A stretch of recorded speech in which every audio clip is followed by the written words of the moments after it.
السلام علیکم ناظرین اکرام، آپ کے سامنے کتاب ہے اصلاحی واقعات، جلد نمبر سوم، صفحہ نمبر 14۔ فرعون بھی داڑھی رکھتا تھا۔ آپ سے گزارش ہے ویڈیو کو مکمل دیکھیں، لائک اور سبسکرائب کریں اور ثواب درہم حاصل کریں۔ ہم آپ کو واقعہ سنائیں گے فرعون کا۔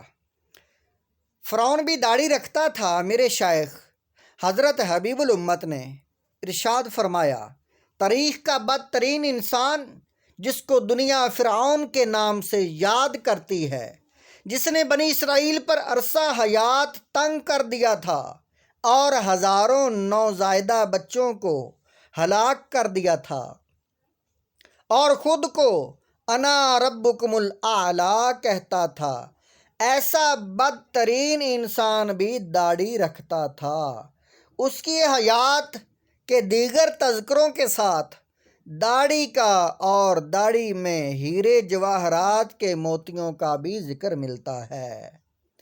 فرعون کی نرینہ اولاد نہیں تھی۔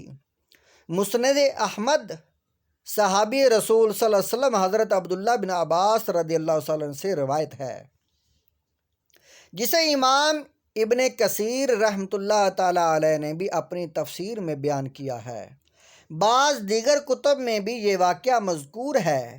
اس کی تفصیل اس طرح ہے کہ اللہ کے رسول صلی اللہ علیہ وآلہ وسلم، رسول محمد صلی اللہ علیہ وسلم جب معراج پر گئے، وہاں جنت کی سیر کر رہے تھے کہ آپ نے بڑی عمدہ خوشبو محسوس کی۔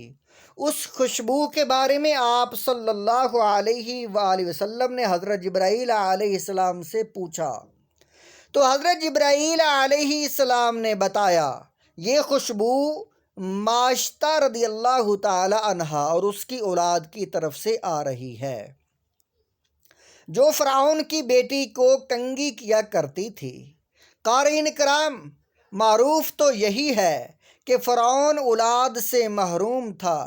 یہی وجہ ہے کہ حضرت موسیٰ علیہ السلام جو صندوق میں بند ایک شیر خوار بچے تھے، اور وہ صندوق دریائے نیل کی موجوں پر بہتا ہوا اس جگہ کنارے آ کر لگا جہاں فرعون کا محل تھا، تو جب اسے پکڑ کر کھولا گیا تو انتہائی خوبصورت بچہ نکلا جو انگوٹھا چوس رہا تھا۔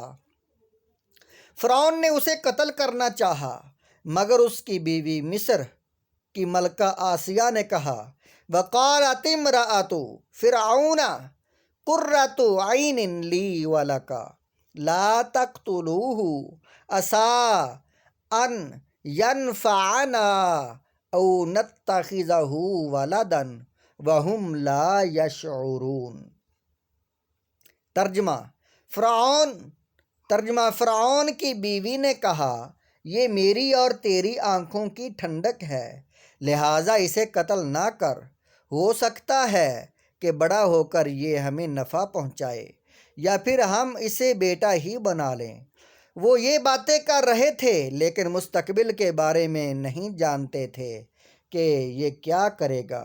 جی ہاں، قرآن کے اس بیان سے یہی معلوم ہوتا ہے کہ فرعون کے پاس اولاد نہیں تھی، لیکن حدیث سے معلوم ہوتا ہے کہ بیٹی موجود تھی۔